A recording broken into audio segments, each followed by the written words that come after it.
चलिए नमस्कार दोस्तों, कैसे हैं आप लोग।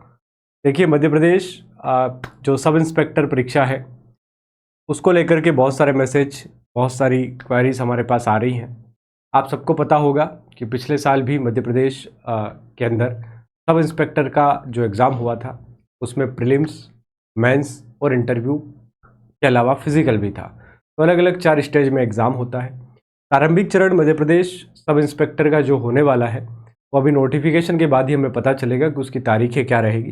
पर हमारे पास जो प्रश्न आ रहे थे उनमें सबसे बड़ा जो प्रश्न था वो ये था कि सर, सामान्य अध्ययन अर्थात जीके की तैयारी को कैसे हम कर सकते हैं। जिस प्रकार हमने कांस्टेबल को लेकर के एक एनालिसिस किया था जिसको बहुत सारा प्यार आप लोगों ने दिया, तो उसी प्रकार से मध्य प्रदेश एसआई के अंदर जो एग्ज़ाम्स होगा उसमें किस प्रकार से पुराने पैटर्न के अनुसार क्वेश्चंस पूछे गए थे उसका एक डिटेल माइक्रो लेवल एनालिसिस मैं आपके सामने लेकर आया हूं। मैंने एक एक शिफ्ट को बहुत ही गहनता से देखा है, एक एक प्रश्न को पढ़ा है और टोटल सभी जितनी भी शिफ्ट हुई हैं इन सभी शिफ्टों को बहुत बारीकी से मैंने अध्ययन किया है। ठीक है सर, तो आज हम एसआई के अंदर क्या करने वाले हैं सर, एसआई के अंदर पूरा का पूरा जो माइक्रो लेवल एनालिसिस है हमारा वो करने वाले हैं।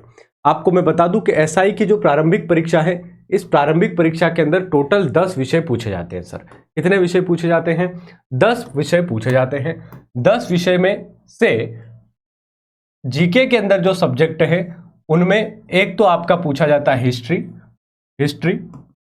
हिस्ट्री के अलावा जो क्वेश्चन आता है वो ज्योग्राफी से आता है। इंडियन ज्योग्राफी की मैं बात कर रहा हूं। मैं एक एक बात आपको बताऊंगा कि ज्योग्राफी में भी एमपी ज्योग्राफी आता है कि नहीं आता है, हिस्ट्री में हिस्ट्री आता है कि नहीं आता है, इन सब की बात भी अपन करेंगे। ठीक है सर, इसके अलावा अगर हम देखें तो आपका हिस्ट्री के अलावा आपका सिविक्स भी पूछा जाता है। क्या पूछा जाता है? सिविक्स भी पूछा जाता है, तो सिविक्स को भी आप याद रख लेना। और सिविक्स के अलावा इसमें क्या पूछा जाता है? करंट अफेयर पूछा जाता है। क्या पूछा जाता है? करंट अफेयर पूछा जाता है। तो करंट अफेयर से रिलेटेड चीजें भी आपको यहाँ पे मिल जाएगी। ठीक है सर, अब देखिए ये 4 विषय हैं और इन 4 विषय के अंदर लगभग 10-10 क्वेश्चन प्रत्येक यूनिट से पूछे जाते हैं। तो टोटल जीके के 40 प्रश्न आए थे। अब एग्जाम जब आप देते हो ना तो आपको क्वेश्चंस जो है वो अलग अलग मिल सकते हैं। जैसे कि मान लीजिए आपके शुरुआत में ज्योग्राफी के 4 क्वेश्चन आ जाएंगे, फिर हिस्ट्री के 4 क्वेश्चन आ जाएंगे, फिर आपके पॉलिटी के 2-3 क्वेश्चन आ जाएंगे, सिविक्स जिसे हम कह रहे हैं। पर जब हमने इसका पीवाईक्यू का पेपर डाउनलोड किया जो ईएसबी की वेबसाइट पर अवेलेबल है, तो आप देखोगे कि उसमें सब्जेक्ट वाइज डाल रखा है कि भाई हिस्ट्री से लगातार 10 क्वेश्चन, ज्योग्राफी से 10 क्वेश्चन, सिविक्स से 10 क्वेश्चन और 10 क्वेश्चन करंट अफेयर से। कुछ विषय ऐसे हैं जैसे मैथ्स है, तो मैथ्स में नंबर ऑफ क्वेश्चन 10 नहीं आए हैं, वहां से 3 या 4 क्वेश्चन पूछे गए हैं। जैसा मेरी टीचर्स से बात हुई तो उन्होंने बताया कि सर मैथ्स के अंदर ऐसा नहीं देखने को मिला है कि 10 आउट ऑफ 10 पूछे गए हैं। अब आप कहोगे सर ये कहाँ लिखा है कि 10 में से 10 आएंगे, तो मैं आपको प्रूफ बता देता हूं। हम आपको एसआई का ये पेपर बताते हैं। एसआई में टोटल 12 शिफ्ट हुई है, ये शिफ्ट नंबर पहला है और शिफ्ट नंबर 1 के अंदर 16 जनवरी सन 2026 को ये पेपर 11 बजे आयोजित हुआ था। आप देखिएगा पहला टॉपिक दे रखा है हिंदी, देखिए यहां पे ध्यान से, ये दे रखा है हिंदी। अब अगर आप हिंदी पे जाते हैं और इसको स्क्रॉल करते हैं तो आपको नंबर ऑफ क्वेश्चन 10 पर जाके आपको रुक जाना है। ये नंबर 2 क्वेश्चन आ गया। ऐसे अगर आप थोड़ा सा जूम आउट कर ले इसको ताकि ये जल्दी हो जाए, ठीक है। इसी प्रकार से ये हिंदी का ही क्वेश्चन है ना, बनारस हिंदू विश्वविद्यालय वगैरह। ये क्वेश्चन नंबर 4, ये 5, ये 6, ये आया 7 और ये देखिए 8, और 8 के बाद जो है ये पर्यायवाची शब्द पूछा था, ये 9 के बाद ये आया 10। तो हिंदी से कितने क्वेश्चन आए? 10। अब देखो 11वां नहीं मिलेगा, 11वें के बाद डायरेक्ट इंग्लिश आ गया, देखो इंग्लिश, ठीक है। अब इंग्लिश के भी ऐसे सेम टू सेम 10 क्वेश्चन है ना, इंग्लिश के भी ऐसे सेम टू सेम क्या है भाई, 10 क्वेश्चन है। तो इंग्लिश के अंदर भी आपको क्या करना है भाई, 10 क्वेश्चंस करना है, ठीक है, इसको याद रखना है। ऐसे ही आप जाओगे तो 10 क्वेश्चन आपको मिल जाएंगे। मैं ये इसलिए बता रहा हूं कि बाद में आप कमेंट करोगे कि 10 कहां से आए, हमें तो 10 नहीं मिले, हमारे तो हिस्ट्री के 3 ही आए थे। तो मैं आपको विथ प्रूफ बता रहा हूं कि हर शिफ्ट में यही चीज रही है। हाँ, ये हो सकता है कि जब आप पेपर दोगे तो पेपर में क्वेश्चन पेपर सफल आपको मिल सकता है, मतलब वो क्या करते हैं कि उसको अलग अलग वे में बना देते हैं ताकि क्वेश्चन आगे पीछे हो जाए, है ना। तो पेपर ऐसा मिल सकता है। अब देखो ये आपका जो एनालिटिकल एबिलिटी थी उससे भी 10 क्वेश्चन पूछे गए, है ना। तो ऐसे ही जीके के अंदर भी सेम पोर्शन में जीके पे लेके चलता हूं आपको। मैं हिस्ट्री जहां से शुरू हुई है उसको बताता हूं। ये देखो यहां से ये हिस्ट्री शुरू हो रही है, देखो ये हिस्ट्री शुरू हो गई। अब हिस्ट्री में देखना आप, क्वेश्चन नंबर पहला आपको मिलेगा ये रहा क्वेश्चन नंबर पहला, जो कि पूछा गया लॉर्ड डलहौजी से कथन और कारण से, है ना। तो 10 क्वेश्चन आएंगे तो लगभग 2 या 3 क्वेश्चन कथन कारण वाले हैं, बाकी सब 8-9 नॉर्मल क्वेश्चन है, ठीक है। 7 क्वेश्चन नॉर्मल, 3 आप एक मैक्सिमम लेके चल सकते हैं कथन कारण वाले। तो ये क्वेश्चन देखो, आप हिस्ट्री में भी लास्ट तक जाओगे तो हिस्ट्री में भी आपको नंबर ऑफ क्वेश्चन 10 मिलेंगे। चौथा क्वेश्चन हो गया, ये छठा क्वेश्चन हो गया, है ना, 7वां हो गया, 8वां हो गया, 9वां हो गया, ये आप 10वें पे आ गए। तो ये 10वें में 1857 की क्रांति के बारे में पूछा है कि विद्रोह किस प्रकार का विद्रोह था। ये 10 क्वेश्चन खत्म। अब देखो ज्योग्राफी शुरू हो गया, ज्योग्राफी शुरू हो गया। तो ये उन लोगों के लिए मैं बता रहा हूं जो बाद में कमेंट करेंगे कि सर हमारे तो 10 क्वेश्चन नहीं आए थे। तो मैं आपको कह दूं कि जीके से टोटल 40 प्रश्न प्रत्येक शिफ्ट में आए हैं, जिसमें से 10 करंट अफेयर के हैं, 10 सिविक्स के हैं और 10 हिस्ट्री के और 10 भूगोल यानी कि ज्योग्राफी के। अब इतिहास में एमपी इतिहास आया कि नहीं आया, ज्योग्राफी आया कि नहीं आया एमपी का, वो अपन अभी बात करेंगे एनालिसिस के अंदर। दूसरी बात, सर सिविक्स एक जुड़ा है, सिविक्स ये क्या चीज है? तो सिविक्स मतलब है पॉलिटी। एक भी पर्टिकुलर कोई प्रश्न जो सिविक्स के नाम पर बहुत कठिन पूछा गया हो, मुझे नहीं मिला, ठीक है। सभी प्रश्न पॉलिटी से आए हैं, ठीक है। और पॉलिटी में कहां से आए हैं वो भी मैं आपको जो है इसमें बता दूंगा, ठीक है। तो अपन एनालिसिस पर चलते हैं। अपन ने जो एनालिसिस किया उसमें क्या चीज है, अब आपको पता चल गया 40 प्रश्न इसमें है। टोटल शिफ्ट जो आयोजित हुई थी सर, वो शिफ्ट आयोजित हुई थी 12, ठीक है। आप अगर पीवाईक्यू निकालोगे, उसका लिस्ट निकालोगे तो 12 शिफ्ट आपको मिल जाएगी, ठीक है। इनको हमने क्या किया है, प्रत्येक शिफ्ट का एक टेबल बना दिया है कि पहली शिफ्ट में इतिहास के कितने प्रश्न थे, मिडाइवल से कितने थे, एंशिएंट से कितने थे और मॉडर्न से कितने थे, और यहां तक कि किस प्रश्न कौन से टॉपिक से प्रश्न पूछा गया, ये भी मैंने 2-2 शिफ्ट का आपको दे दिया है। उसके बाद मैंने क्या करा है, उसके बाद मैंने एक टेबल बना दी है और उस टेबल में ऐड करके आपको दे दिया। तो शुरुआत के 2 स्लाइड में आपको बताऊंगा कि पहली शिफ्ट सेकंड शिफ्ट में क्या स्थिति थी, ठीक है। सब टॉपिक्स में हमने इसको बांट दिया है। हिस्ट्री के अंदर हमने एंशिएंट, मिडाइवल और मॉडर्न लेवल तक का हमने एनालिसिस किया है। ज्योग्राफी में फिजिकल ज्योग्राफी से अगर क्वेश्चन आया है तो उसको हमने सेपरेट करके बताया है। इंडियन ज्योग्राफी, वर्ल्ड ज्योग्राफी और पर्यावरण से अगर आपका क्वेश्चन आया है तो उसको भी हमने अलग करके बताया है। पॉलिटी की बात करें तो पॉलिटी में संविधान और शासन व्यवस्था, पंचायती राज और न्यायपालिका से संबंधित जो चीजें आई हैं उसको बताया है। फिर हर प्रश्न का उसके वास्तविक टॉपिक से क्या क्लासिफाई हम कर सकते हैं उसको हमने बताया है। इसी आधार पर आपको सारे के सारे एनालिसिस हम जो है यहाँ पे बताने वाले हैं। देखिए सर, ये सबसे पहले हिस्ट्री का एनालिसिस है 12 शिफ्टों का। तो पहली शिफ्ट पे अगर आप जाते हैं हिस्ट्री के अंदर, जो कि 16 जनवरी के दिन आयोजित हुई थी, उसके अंदर अगर आप उस पेपर को देखोगे और वो 10 प्रश्न पर अगर निगाह डालोगे तो उसमें से 3 प्रश्न प्राचीन भारत से आए थे, मध्यकालीन भारत से भी 3 क्वेश्चन आए थे और मॉडर्न भारत से 4 क्वेश्चन आए थे। अब यहां गलती मत करना कि इस शिफ्ट को देखकर आप ये अंदाजा लगा लो कि सर मॉडर्न से ज्यादा आ रहा है। अभी आपके जो भी आप सोच रहे हो वो सारी चीजें बदलने वाली है। आगे आगे जैसे जैसे मैं शिफ्ट बताते जाऊंगा। ये इतिहास है, इतिहास में 3 प्रश्न आए कहां से थे? बौद्ध धर्म से आया था, जैन धर्म से आया था, प्राचीन साहित्य से आया था, ठीक है। प्राचीन भारत में 3 प्रश्न हो गए। 3 क्वेश्चन यहां कहां से आए थे? तो मुगल शाही जो दरबार होता है, एम्पायर होता है, उससे क्वेश्चन पूछा गया था। एक सामाजिक धार्मिक आंदोलन जो थे, कब के? मिडाइवल के। मिडाइवल में सूफी आंदोलन जो हुए ना, उनसे क्वेश्चन आया था, ठीक है सर। और एक मौर्य काल और हर्षवर्धन से आया था। तो इसको हम इसमें भी मान सकते हैं और इसमें भी मान सकते हैं, क्योंकि मिडाइवल में जो क्वेश्चन पूछा गया था हर्षवर्धन से, वो मध्यकाल से जोड़ते हुए पूछा गया था, ठीक है। तो ये याद रखिएगा, इसी को मिडाइवल में इसलिए हमने शामिल किया। तो आप इसको एंशिएंट में भी ले सकते हैं। मॉडर्न में जो 4 प्रश्न आए थे उसमें से एक 1857 की क्रांति से आया था, अभी हमने देखा भी सही था उसको। एक पहला प्रश्न गवर्नर जनरल से आया था, कथन कारण वाला, ठीक है। तो ये 2 क्वेश्चन हो गए, ठीक है। तो ब्रिटिश प्रशासन से और एक 1857 की क्रांति से। इसके अलावा जो भी क्वेश्चन पूछे गए थे उनमें अधिकतर जो क्वेश्चन थे वो गवर्नर जनरल के क्वेश्चन थे सर, ठीक है। तो 1857 की क्रांति, काकोरी कांड हो गया, या फिर आपका गवर्नर जनरल हो गए, इनसे ही ज्यादातर क्वेश्चन पूछे गए। तो ये क्या हो गया भाई, 10 क्वेश्चन आपके निकल के आ गए। तो ये मान लीजिए एक शिफ्ट हो गई, ठीक है। ये क्या हो गई, एक शिफ्ट हो गई। ऐसे ही आप अगर सेकंड शिफ्ट पे आते हैं तो सेकंड शिफ्ट में आपको ऐसी चीजें मिल जाएगी, ठीक है। ये एक हमारा क्या है, पूरा का पूरा डेटा है जिसमें हमने इनको लिखा है अपने हाथों से, है ना, कि भाई कौन सी शिफ्ट में, एक शिफ्ट में कितने क्वेश्चन ऐसे आए हैं। ऐसे ही अगर आप सेकंड पर आते हो तो यहां मामला बदल जाता है सर। देखो इसमें क्या था, 3 3 4 था, ऐसे ही था, ठीक है भाई। ये अगर आप देखोगे 6 6 4 10 हो गए। अब आप सेकंड पे आओ, है ना। अगर मान लीजिए हमको इसको सेकंड शिफ्ट मानना है तो यहां पे देखो प्राचीन से केवल 3 आया, जबकि इसमें कितना आया था, 3, बराबर रेशियो है। मिडाइवल में देखो केवल एक प्रश्न पूछा गया, और वो भी कहां से पूछा गया, इसमें 3 पूछे गए थे, वो भी सूफी आंदोलन से पूछा गया, और यहां पर भी सूफी आंदोलन से क्वेश्चन आ चुका है, यानी कि सूफी आंदोलन से फिर से रिपीटेड क्वेश्चन आया।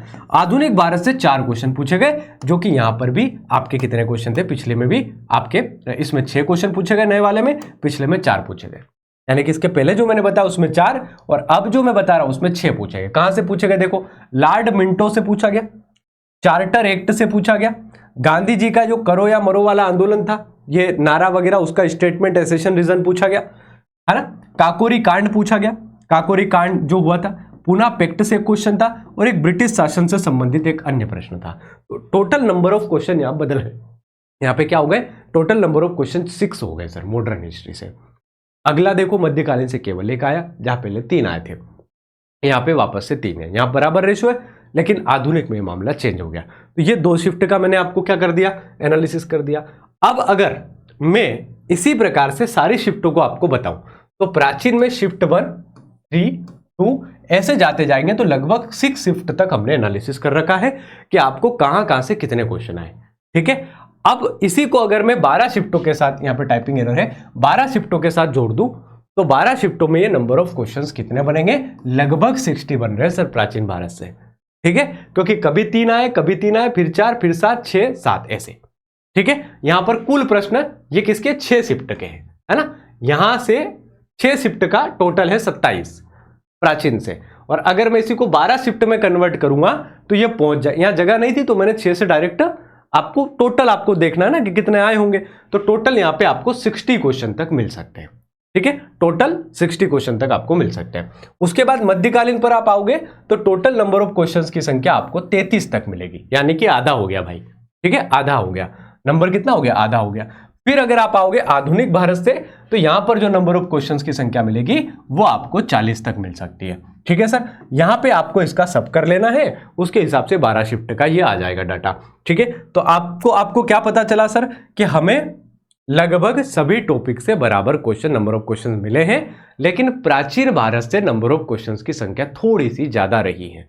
ये बात आपको स्पष्ट हो गई, और यही सारी की सारी शिफ्टों का एनालिसिस हमने ऐसे ही किया। ये इतिहास है, ऐसे ही मैं आपको ज्योग्राफी का बता देता हूं। अब देखिए, आप अगर हिस्ट्री पढ़ेंगे तो आपको किन टॉपिक्स पे ज्यादा ध्यान देना चाहिए, ये भी मेरा काम है बताने का। तो आप अगर बौद्ध धर्म को बहुत अच्छे से करते हैं तो सर्वाधिक संभावना रहेगी कि आपके पेपर में प्रश्न वहां से आएगा। ठीक है सर, 6 से 7 क्वेश्चन, 12 शिफ्टों का हमारा अनुभव ये रहा है कि अगर मैं किसी शिफ्ट को छोड़ दूं तो लगभग 12 में से 7 शिफ्टों में एक एक बौद्ध धर्म का प्रश्न मिला है मुझे।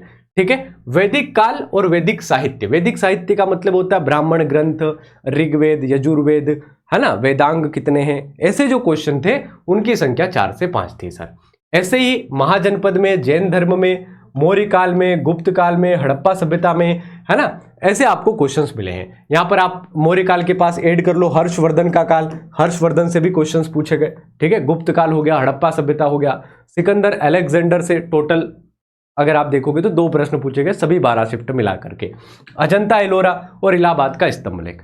तो ये आपके लिए है कि अगर आप प्राचीन भारत का रिविजन करें, आप प्राचीन भारत का अध्ययन करें, तो भैया लोग इन टॉपिक्स को नहीं छोड़ना है, इन टॉपिक्स को नहीं छोड़ना है। इनको छोड़ के दूसरा पढ़ रहे हो तो गलती कर रहे हो, इनको पढ़ लिया फिर दूसरा पढ़ रहे हो कोई दिक्कत नहीं है, पर ये स्किप कर रहे होगे यार मौर्य काल से थोड़ी आएगा, जैन से ये मेन टॉपिक है भाई। आप किसी से भी पूछ लो, आप गूगल से पूछ लो, आप किसी मास्टर से पूछ लो, वो भी बताएगा कि भाई प्राचीन भारत मतलब क्या, प्राचीन भारत मतलब हड़प्पा सभ्यता, प्राचीन भारत मतलब आपका बौद्ध धर्म, जैन धर्म, प्राचीन भारत मतलब वैदिक काल, प्राचीन भारत मतलब मौर्य काल, गुप्त काल और हर्षवर्धन।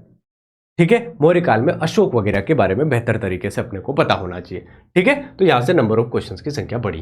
फिर हम आते हैं मध्यकाल से क्या पढ़े सर। अगर मैं मध्यकाल का रिवीजन करूं तो दिल्ली सल्तनत के बारे में मुझे बहुत अच्छे से पता हो, इल्तुतमिश, रजिया सुल्तान, कुतुबुद्दीन ऐबक, इन सबके बारे में बहुत बढ़िया से अपने को नॉलेज हो। इसके बाद मध्यकालीन जो पुस्तकें लिखी जाती है ना, मध्यकाल में जैसे बाबरनामा किसने लिखा, आईने अकबरी किसने लिखा, ऐसी किताबें पूछी गई हैं सर।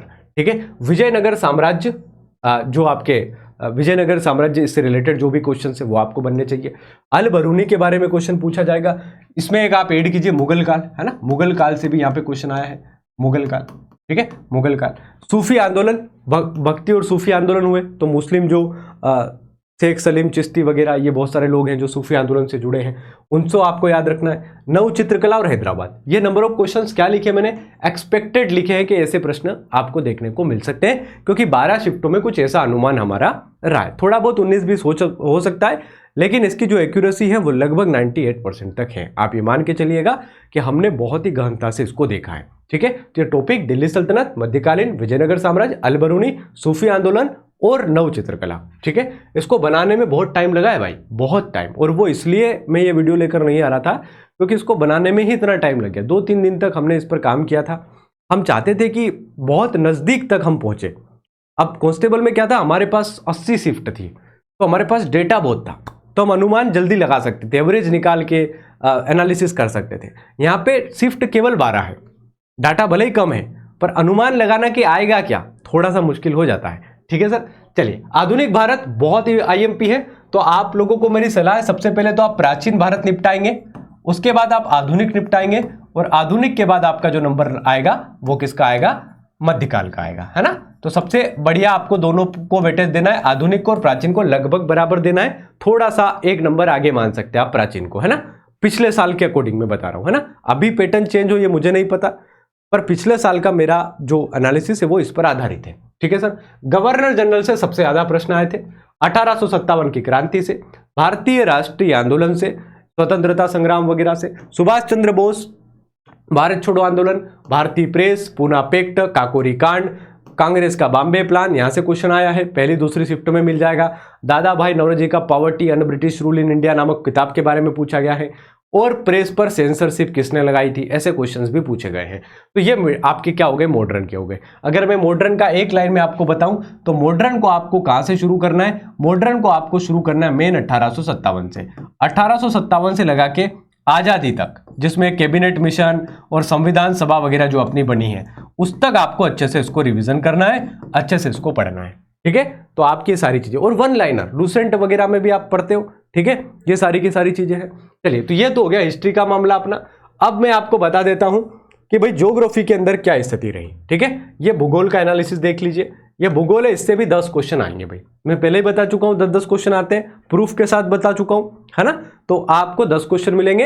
अब 10 क्वेश्चन में हमने डिवाइड किया। अच्छा, एक क्वेश्चन यहां पे था कि सर क्या इन इतिहास के टॉपिकों में क्या मध्य प्रदेश के इतिहास का कोई प्रश्न आया, तो मुझे शुरू के 7-8 शिफ्ट में कोई भी एक भी इतिहास का प्रश्न एमपीजीके का नहीं मिला। तो यहां पर आप इसको स्किप कर सकते हो, फायदे में रहोगे। ठीक है, मतलब मैं ये नहीं कहूंगा कि आप मतलब इसको पढ़ो ही नहीं, पर हाँ, मैं यहां से क्वेश्चन नहीं पूछा गया था पिछली बार, क्योंकि अलग से एमपीजीके नहीं दे रखा है 10 यूनिट में। जो 10 यूनिट है ना, उसमें केवल दिया भूगोल पूछेंगे, इतिहास पूछेंगे, सिविक्स पूछेंगे, अलग से नहीं दिया एमपीजीके पूछेंगे, है ना। तो पिछले साल का जो सिलेबस था वही अभी लागू होता है। अगला देखो, ये ज्योग्राफी है, तो ज्योग्राफी में देखो एमपी ज्योग्राफी से एक क्वेश्चन पूछा गया, और वो भी क्वेश्चन क्या पूछा गया था, मध्य प्रदेश के भूगोल से संबंधित, और वो भी खनिज का था कि तांबा का उत्पादन कहां होता है, आया था एक क्वेश्चन एमपीजीके का।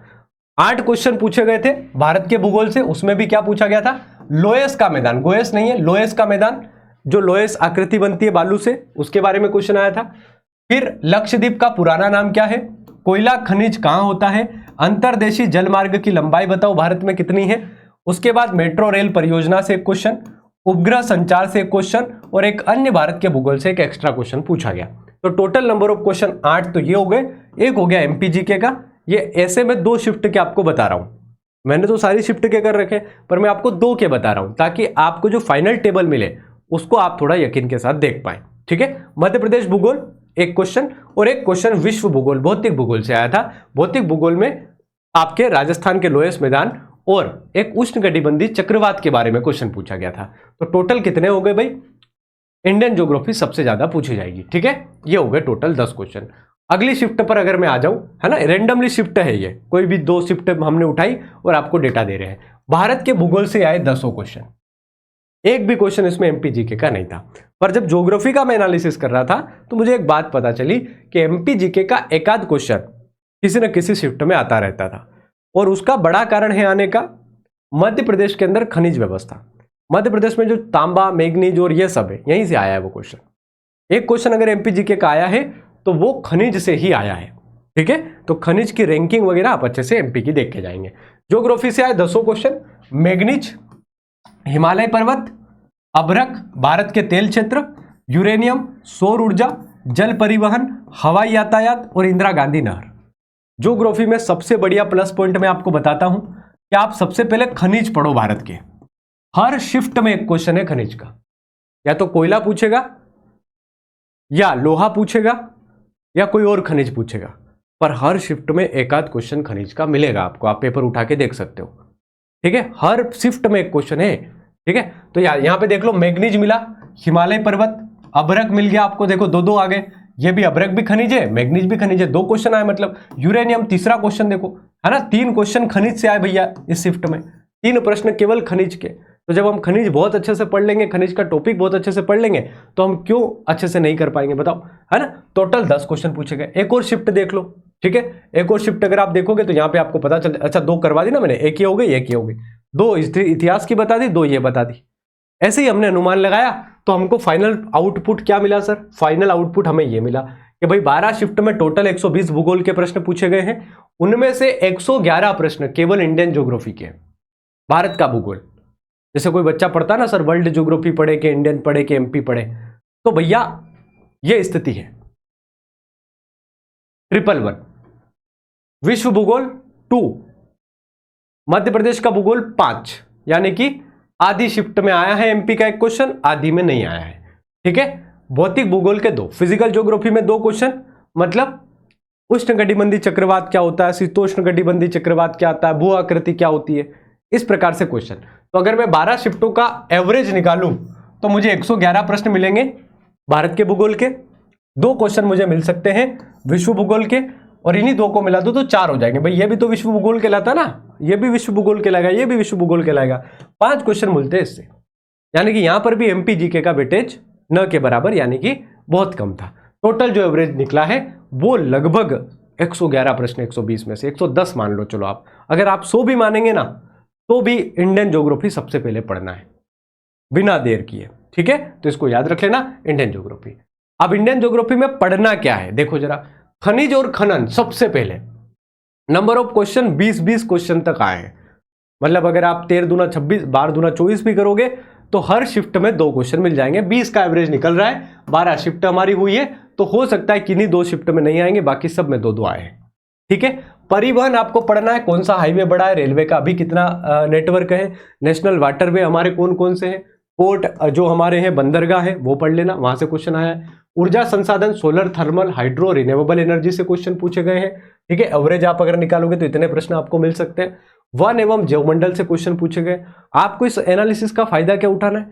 आपको ये उठाना है कि सर हम कौन से टॉपिक पढ़े पहले, है ना। ये एनालिसिस देखने का क्या फायदा, भाई ऐसा कि ऐसा क्वेश्चन आ जाए ये तो पॉसिबिलिटी कम है, पर हमारा एक अनुमान है कि सर पिछले साल ये चीजें थी तो इस साल ऐसी चीजें संभावित है। भाई मैं कोई भगवान नहीं हूं, मैं जो बताऊंगा ऐसा कैसा पेपर में आ जाएगा, ये मेरा अनुमान है। मैंने आपको इसलिए ये करवाया ताकि आपको ये चीजें पता चले कि कहीं मैं गलत दिशा में जा तो नहीं रहा हूं, कहीं मैं गलत दिशा में तो नहीं पढ़ाई कर रहा हूं। पता चले मैं 20-20 दिन तक केवल वर्ल्ड ज्योग्राफी पढ़ रहा हूं और मेरे भारत के भूगोल के लिए मेरे पास समय नहीं बचा है। मैं खुद एमपी जीके पढ़ाता हूं, मैं चाहता था मैं आपको कह देता कि मेरी क्लास देखो एमपी जीके की बहुत प्रश्न आ रहे। मैं ऐसा क्यों नहीं कर रहा हूं? क्योंकि मुझे वास्तविकता पता है कि इंडियन ज्योग्राफी से नंबर ऑफ क्वेश्चंस की संख्या लगातार बढ़ी है।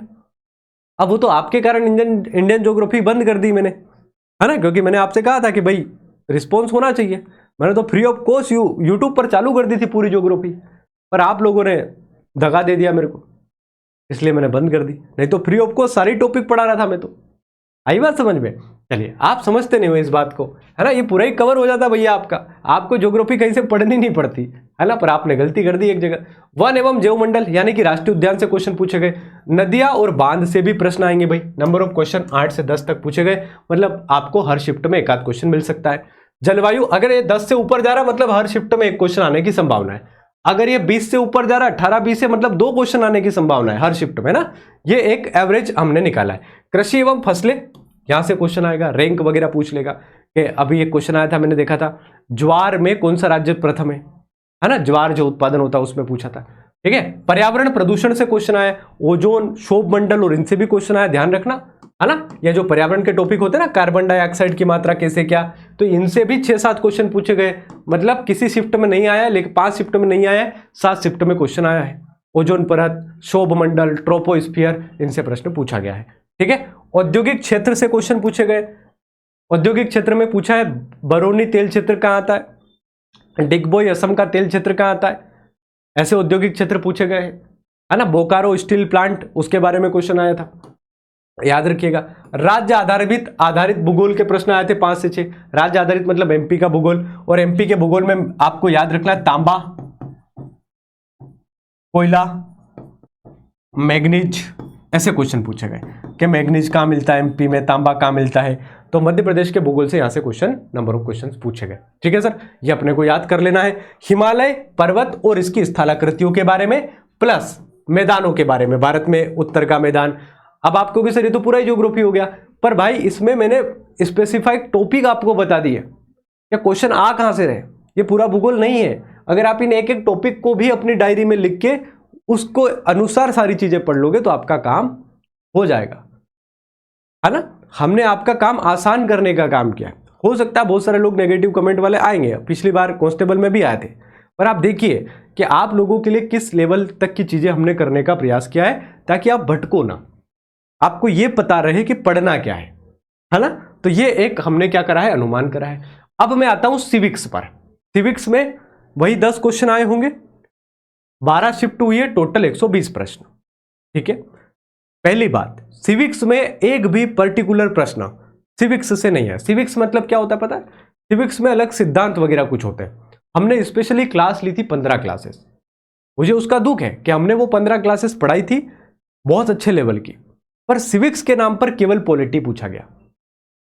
सिविक्स में हमने बहुत पढ़े भाई, नौकरशाही का सिद्धांत पढ़ा, अलग अलग दर्शन शास्त्रियों को पढ़ा, जो हमारे पुराने स्टूडेंट होंगे बैच के उनको पता होगा।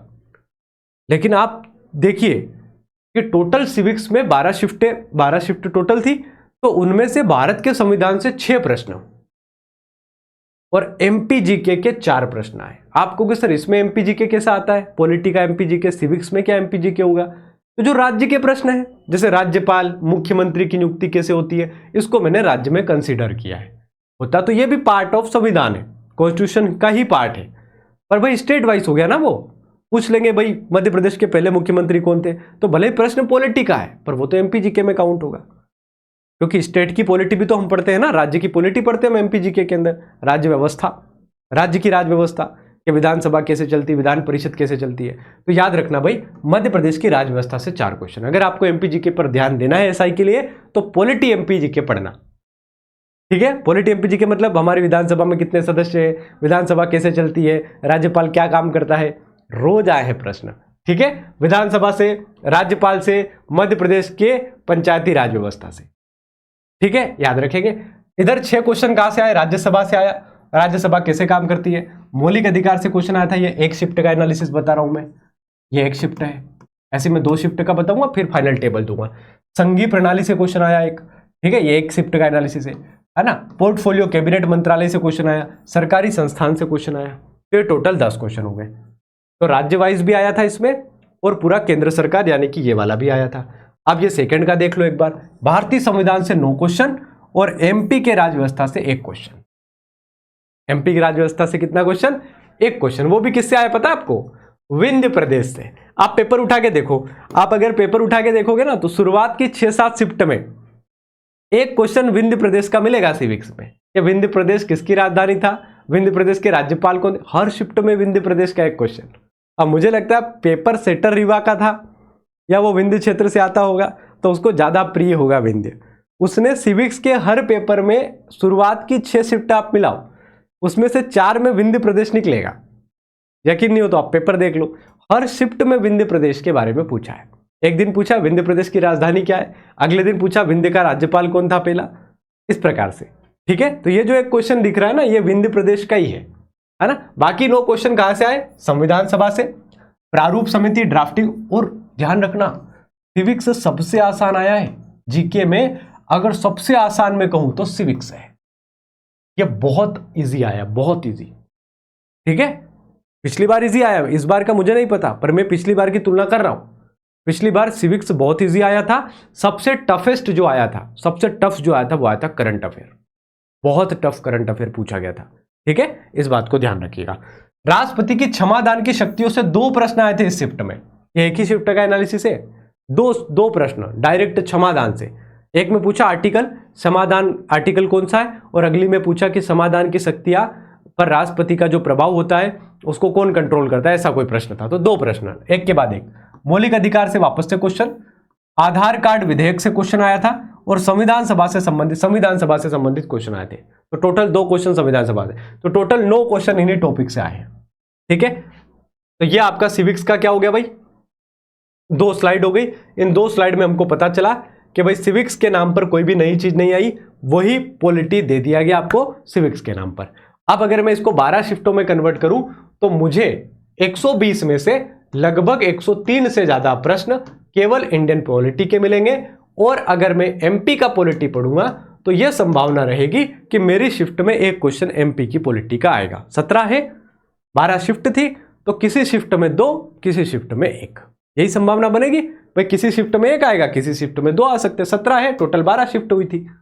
तो अब मान लो आपके इसमें कम शिफ्ट हो, आपके इसमें ज्यादा शिफ्ट हो, तो उस हिसाब से संभावनाएं बनेगी, है ना। तो यहां पे 103 से ज्यादा प्रश्न केवल इंडियन पॉलिटी के।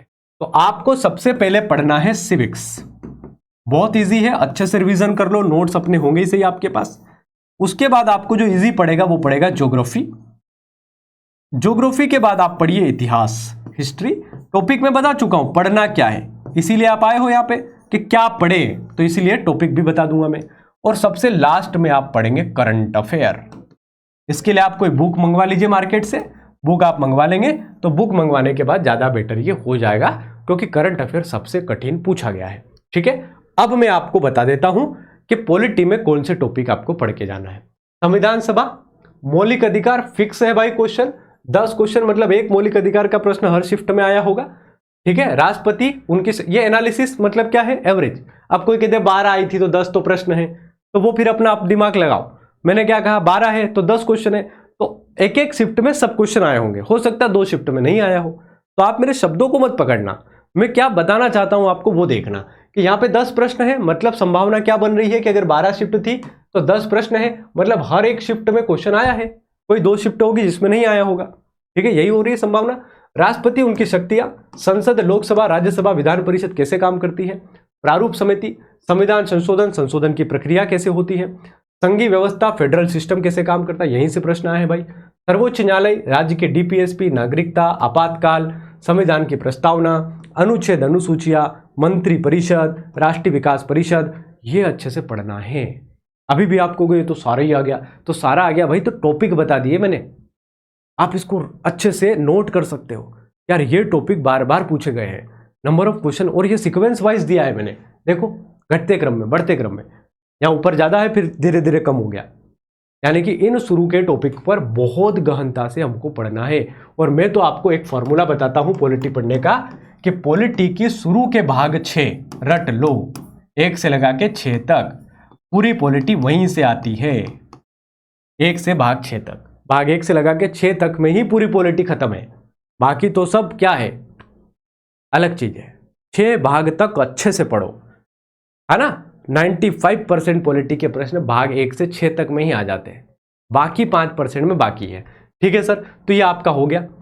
अगर आप करंट अफेयर का एनालिसिस देखना चाहें तो करंट अफेयर में इन टॉपिक्स पर ध्यान दे देंगे, इनका मैंने शिफ्ट वाइज एनालिसिस नहीं किया कि भाई करंट अफेयर में मैं क्या टॉपिक बताऊं, तो टॉपिक मैंने सारे लिख दिया। आपको पुरस्कार, पुस्तक, मेले, नियुक्तियां पढ़नी है, रिपोर्ट पढ़नी है, सूचकांक पढ़ने हैं, नए सम्मेलन हुए हैं वो पढ़ने हैं, सबमिट होती है हमारे यहाँ वो पढ़नी है, विज्ञान और प्रौद्योगिकी की आपको इसरो, डीआरडीओ जो नई मिसाइल लॉन्च करता है ना, कौन सी कड़ी क्या है, ये सब पढ़ना है। अर्थव्यवस्था में आपको जो है बजट वगैरह, आर्थिक सर्वे, आरबीआई की गाइडलाइन, जीडीपी। अब ध्यान रखना एसआई का पेपर है, एसआई समझ रहे हो ना, सब इंस्पेक्टर, और टीआई बनता है सीधा प्रमोशन होके आदमी। तो आप इसका तुलना कांस्टेबल से मत करना कि ये कब पढ़ेंगे हम भाई, एसआई बनना है तो पढ़ना पड़ेगा, बहुत अच्छे लेवल की जॉब है वो, है ना। और जितने भी पीएससी से रिलेटेड संस्थान है वो सब आ चुके हैं रेस में, तो पीएससी के स्टूडेंट भी रेस में हैं, आ गई बात समझ में। और ये सारी चीजें वो पढ़ते हैं, ज्योग्राफी, हिस्ट्री, सिविक्स वगैरह, आ गई बात समझ में। तो आप कांस्टेबल से तुलना मत करना कि ये सब कब पढ़ेंगे सर हम इतना डिटेल,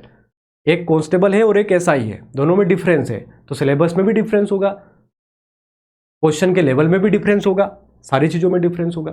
भारत और मध्य प्रदेश की प्रमुख योजनाएं, नीतियां और नए कानून, राष्ट्रीय और अंतर्राष्ट्रीय संगठन, शिखर सम्मेलन, अलग अलग जो है अभ्यास, रक्षा अभ्यास, जैसे कि आपका पूछ लेगा कि भाई ये प्रोजेक्ट कहां पर हुआ है, अभ्यास कहां पर हुआ है, ठीक है। जीआई टैग, यूनेस्को साइट्स जो नई बनी है, जैसे अभी सारनाथ बन गया है, महत्वपूर्ण दिवस और एमपी का लेटेस्ट करंट अफेयर भी आपको पता होना चाहिए, क्योंकि एमपी के भी क्वेश्चंस उसमें 2-3 मेरे को देखने को मिले थे, ठीक है। तो आपको ये सारी चीजें आपको इसमें करना है, ठीक है। इसके बाद अगर कोई आपका डाउट होता है तो आप मुझे टेलीग्राम पर भी मैसेज कर सकते हो, आप मुझे इंस्टाग्राम पर भी मैसेज कर सकते हो। टेलीग्राम पर आप मुझे विशाल पाटीदार जी, ठीक है, इस पर मैसेज कर सकते हो, ठीक है, और इंस्टाग्राम पर भी इस पर मैसेज कर सकते हो। ये सारी चीजें एक हमारा अनुमान है, ताकि आप लोग सही दिशा में सही गाइडेंस के तहत मेहनत कर सकें। परफेक्शन एकेडमी ने इसके पहले भी आपको कांस्टेबल का पूरा वो बता दिया था, ठीक है। अगर मैं कांस्टेबल की बात करूं तो कांस्टेबल के अंदर भी हमने एनालिसिस किया था, ठीक है। अगर आप इन सब चीज़ों की तैयारी कर रहे हैं तो आप परफेक्शन एकेडमी के साथ जुड़ सकते हैं। परफेक्शन एकेडमी इन सभी कोर्सेज की बहुत अच्छे से तैयारी करवा रही है। जो एनालिसिस हमारा है उसके बेस पर ही हमारे सारे कोर्सेज डिज़ाइन होते हैं। सारे के सारी फीस स्ट्रक्चर आपके सामने है, आप जुड़ सकते हैं परफेक्शन एकेडमी से और अपनी शानदार तैयारी कर सकते हैं, ठीक है। आप सभी भावी सब इंस्पेक्टर को मेरी तरफ से बेस्ट ऑफ लक। जय हिंद।